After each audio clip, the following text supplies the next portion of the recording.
Bahia. Entrevista. O nosso bate-papo de hoje é com o Dr. Bruno Piubelli. Ele é médico nefrologista. Nós vamos falar sobre sintomas silenciosos e a importância do diagnóstico precoce com relação ao câncer de rim. Doutor, muito bom dia, seja bem-vindo aqui à CBN Salvador, do Grupo Globo de Comunicação. Como vai, doutor? Tudo bem? Bom dia, André. Estou bem, e você? Me escuta bem? Tudo bem, doutor. Estou te ouvindo bem. Me fale, o câncer de rim também, assim como muitos outros, ele é silencioso, doutor? André, bom dia, obrigado pela oportunidade. É um prazer poder contribuir aí e instruir melhor a população. André, qual que é o ponto aqui? Por que é importante a gente ter um dia dedicado para lembrar dessas doenças, né? E hoje o Dia Mundial do Câncer do Rim. Lembrando que o câncer do rim ele não é um dos cânceres mais comuns, né? A gente tem aí câncer de pele, câncer de mama, câncer de próstata, que são muito mais comuns. Mas o câncer de rim ele tem uma particularidade, que por vezes silencioso, como você bem falou, ele é facilmente detectável. Por isso que é importante a gente ter um dia dedicado para a gente lembrar, né? Então ele é um tumor pouco comum, né? Ele não é tão comum e ele muitas vezes vai evoluindo e os pacientes não percebem e quando eles percebem pode ser tarde. Só que, como eu te falei, ele pode ser facilmente encontrado, né? Essa é uma vantagem. Agora, doutor, vamos falar para os nossos amigos ouvintes que estão acompanhando a gente, não é exatamente o que é o câncer de rim e como ele costuma se desenvolver, né, no organismo da pessoa. Por exemplo, doutor, cidadão que toma uma porrada no rim, pode desenvolver um câncer de uma porrada que toma no rim? Não.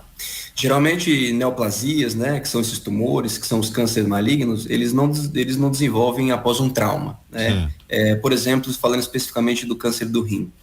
Ele é mais comum em homens do que em mulheres, principalmente a partir dos 50 anos de idade. E como principais fatores de risco, André, a gente tem que lembrar a obesidade, sedentarismo, né, que são fatores de risco aí para várias doenças, né? A própria pressão alta é um fator de risco para desenvolver o câncer de rim, tá? Não podemos deixar de lembrar do histórico familiar. Então, quem já tem na família alguém que teve câncer de rim, essa pessoa tem que ter uma atenção redobrada. E o principal fator, André, que é um fator modificável que a gente tem que sempre lembrar e que também acarreta inúmeras doenças, é o tabagismo, né? Então, o cigarro é aí o principal fator de risco para o câncer de rim, assim como para o câncer de pulmão, câncer de bexiga. Então, a gente não pode deixar de falar aqui da importância de quem ainda fuma tentar buscar ajuda para cessar, para parar de fumar. Interessante, né? O senhor trouxe uma situação que o cigarro, o tabagismo causa esse problema também do rim, né? Nos rins, né, doutor? Você vê que o cigarro, André, ele atrapalha em várias oportunidades, né? Você vê aqui, eu como nefrologista, a gente tem muitos pacientes que têm problema de rins avançados, mas que ainda não precisam de hemodiálise, né? E um dos pilares fundamentais para esse paciente tentar postergar ao máximo o início da diálise e preservar o máximo ainda a função renal que ele tem, é parar de fumar, né? Então, parar de fumar é fundamental não só para evitar vários tipos de câncer, como também para controlar melhor doenças crônicas, como a doença renal crônica, como a hipertensão arterial, né, como a dislipidemia, a diabetes, enfim. Fumar não traz vantagem nenhuma. Agora, doutor, vamos falar um pouco dos sintomas, né, e os sinais de alerta. No caso, sendo silencioso, como é que a pessoa descobre uma situação como essa, né? É preciso fazer exames periódicos para prevenir justamente uma situação como essa? Sim, ele é um tumor, André, que ele só vai se tornar palpável, ou seja, você só vai conseguir sentir aqui uma massa abdominal se ele for muito grande, né? Quando ele já estiver muito grande. Então, para isso, a gente tem que ficar atento a alguns outros sinais e sintomas. O que a gente tem que ficar atento? Dor aqui na região lateral do abdômen ou dor lombar, geralmente uma dor que não cessa, uma dor que não passa, uma dor que progride e ela vem junto com uma perda de peso, anemia, fraqueza, né? Como quando a gente tem ali alguma doença consumptiva, alguma doença instalada. Então isso é um sinal que a gente tem que ficar atento, mas isso já quando ele também estiver mais avançado. E um outro sintoma, ou melhor, um outro sinal comum também, André, que a gente tem que ficar atento, é o que a gente chama de hematúria, que é sangue na urina. Então, um paciente que apresentou sangue na urina, né, aquela água com aspecto de sangue, também é um sinal de alerta muito importante. Uma ressalva aqui, André, é que nem sempre sangue na urina é sinônimo de câncer de rim, né? Pode ser uma pedra de rim, sim, um cisto de rim, próstata, né? Podem ser outras causas, mas sempre que tiver sangue na urina, tem que ser investigado. Como o senhor disse, para qualquer outra situação, né? Tem sangue, como Exatamente. diz um amigo meu, algo de errado não está certo. Algo de errado não está certo, precisamos pesquisar. Exatamente. Agora, existem grupos mais vulneráveis ao câncer de rim, doutor? Então, como eu te falei, André, essa população de homens com mais de 50 anos e tabagistas são a população mais facilmente acometida. E aí, só para aproveitar o gancho para falar do diagnóstico, André, qual que é a vantagem de se falar do câncer de rim? É porque ele pode ser facilmente detectado com um exame simples, que é um exame de ultrassom de abdômen total.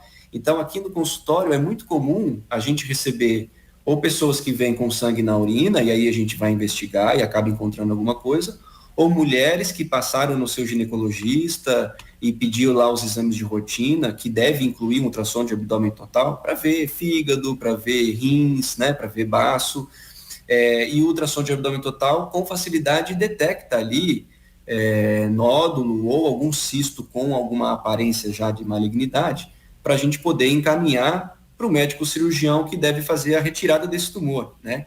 Então, como ele é um exame simples de ser feito, ou até mesmo homens que passaram no cardiologista, no urologista ou no clínico geral, que fizeram exames de rotina, que também incluem ultrassom de abdômen total, e esse ultrassom de abdômen total mostrou ali um nódulo ou um cisto, e aí esses pacientes chegam para a gente, e aí como é um exame que, em tese, tem que ser feito anualmente, né, um exame de rotina, ele pode detectar aí esse tumor já no início, e quanto mais precoce for feito o diagnóstico, maior sucesso você tem na chance de cura, né? Muitas vezes somente a remoção do tumor, ou por vezes até a remoção completa daquele rim, a cura definitiva dessa doença. Agora, doutor, o senhor trouxe um exame importantíssimo, sabia? E não é caro. Não é caro. Certo, exatamente. Esse exame de ultrassom do abdômen total, eu já fiz ele algumas vezes e não sou médico, mas recomendo que as pessoas atendam ao que o senhor disse, de fazer periodicamente, pelo menos uma vez ao ano. Eu fiz uma dessas vezes e através do exame de abdômen total que foi detectado que eu tinha um aumento na próstata. Interessante. Exato. A pessoa, eu não fui fazer exame para isso, mas para uma outra situação de hérnia. E então a pessoa fazendo ali o exame me perguntou: você já fez exame de próstata? Eu nunca tinha feito. Eu falei: Exatamente. não fiz. Ele: vá fazer porque sua próstata está aumentada. Exatamente. Um ultrassom de abdômen, exames de sangue feitos anualmente. Um ultrassom de abdômen, como você bem falou, André, é um exame barato e de fácil acesso hoje para a população.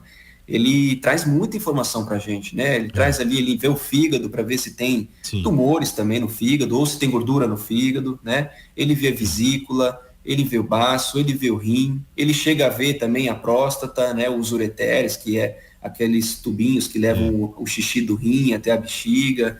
Então ele é um exame fundamental que traz muita informação para a gente e que pode pegar doenças potencialmente graves como essa, né, como o câncer de rim, e você poder tomar uma atitude ali que seja curativa, né, que pode curar aquela doença em definitivo.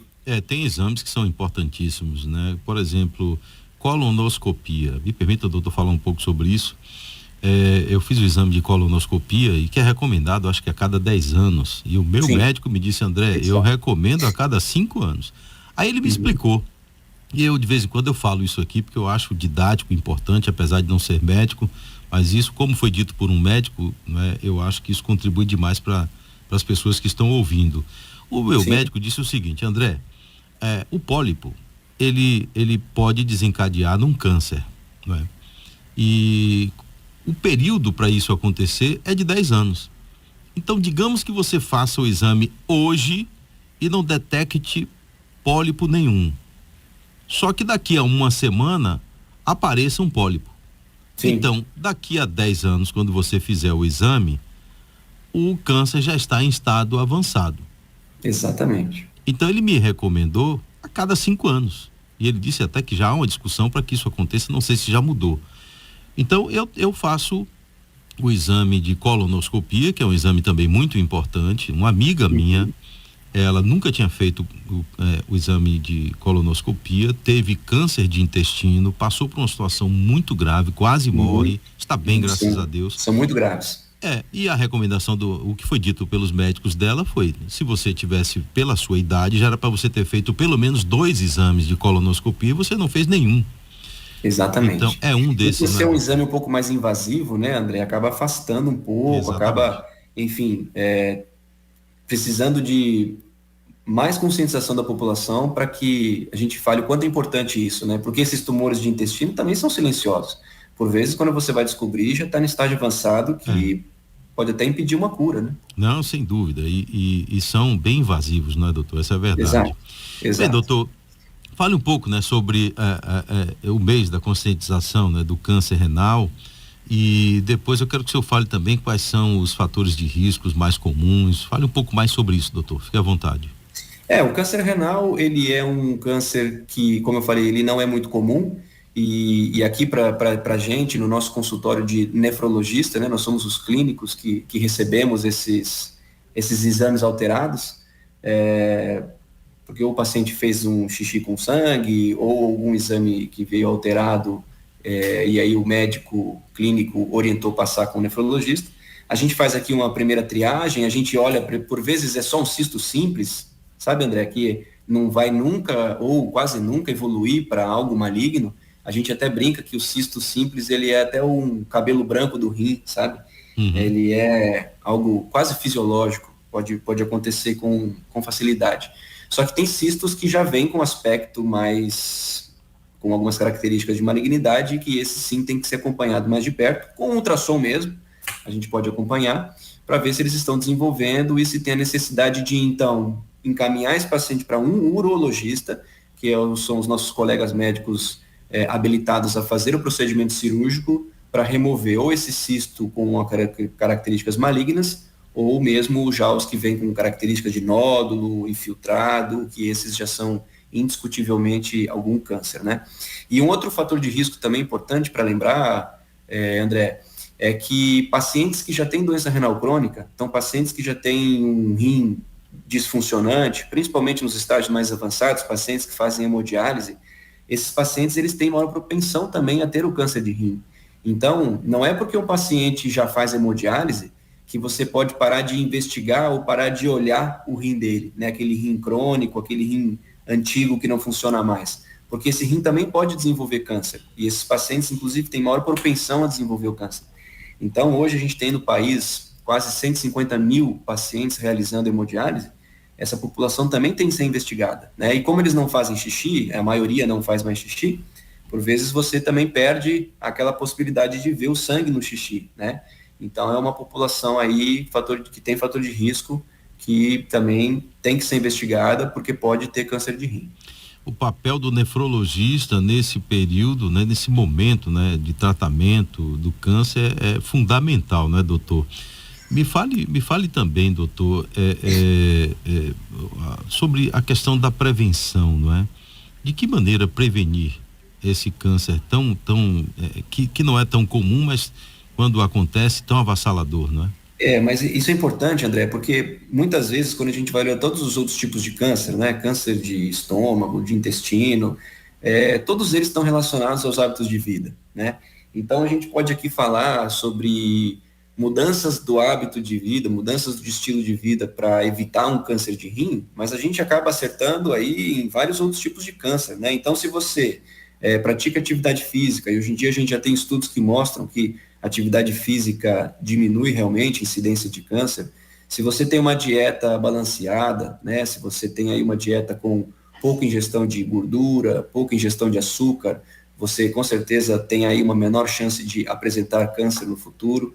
Se você tem um controle do peso, se você não desenvolve obesidade, né, você também com certeza vai ter aí um organismo menos inflamado e com isso uma menor propensão a desenvolver câncer, seja ele de rim, de estômago, de intestino. Então eu acho que é muito importante a conscientização e lógico, né, o que a gente já falou aqui de parar de fumar, né, cessar o tabagismo. Eu brinco, eu falo para os pacientes, me fala uma vantagem de fumar. Se você me falar uma vantagem, eu me dobro, eu concordo, mas não tem, né? Não existe uma vantagem de cigarro. Você custa caro, gasta dinheiro e você acaba ficando doente. Então, o que é importante a gente falar desses hábitos de vida, André, é porque não só vão te evitar ou provavelmente diminuir o risco de você desenvolver o câncer, como vão te possibilitar envelhecer bem, envelhecer com saúde, que é o mais importante. Porque hoje em dia, a gente já consegue envelhecer, né? A gente já tem aí remédios e tecnologias para permitir que a gente viva mais. Mas não adianta viver mais se você vai chegar lá com um câncer, se você vai chegar lá com uma estrutura óssea frágil a ponto de ter fratura, sem massa muscular, caindo. Então é muito importante que a gente comece a se preparar agora, quem ainda pode, quem tem tempo, a perder peso, fazer dieta equilibrada, fazer atividade física, parar de fumar, que é não só para envelhecer, mas envelhecer bem. Dr. Bruno Piubelli, agradeço a sua participação conosco, trouxe a informação para o nosso público ouvinte de maneira extremamente didática. Lhe convido para um próximo bate-papo. Um grande abraço, obrigado, até a próxima, viu, doutor? André, foi um prazer, fico à disposição. Um abraço a todos. Obrigado, doutor, e bom São João aí, viu?